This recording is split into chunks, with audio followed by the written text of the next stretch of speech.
មកដឹងថា4ខែមកនេះទំហំនៃការរកស៊ីរវាងកម្ពុជានិងមិត្តដៃថៃចិនមានទំហំប៉ុណ្ណា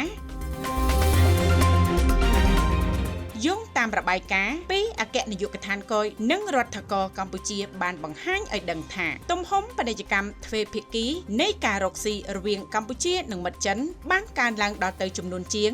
5.6 ពាន់លានដុល្លារនៅរយៈពេលត្រឹម4ខែដំបូងនៃឆ្នាំ2025ពលគឺមានការកើនឡើង 27%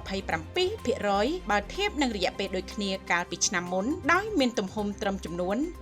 4.48 ពាន់លានដុល្លារគួរកត់សម្គាល់ឃើញថាការនាំចេញរបស់កម្ពុជាទៅកាន់ប្រទេសចិនបានធ្លាក់ចុះបន្តិចពលក្នុងចំនួន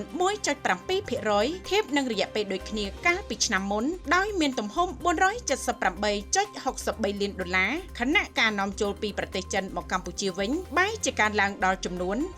30.5% គិតជាទឹកប្រាក់ 5.21 ពាន់លានដុល្លារប្រទេសចិននៅតែជាដៃគូពាណិជ្ជកម្មដ៏ធំបំផុតមួយរបស់កម្ពុជានិងក៏ជាប្រភពសំខាន់នៃទំនិញប្រើប្រាស់វត្ថុធាតុដើមនិងឧបករណ៍ឧស្សាហកម្ម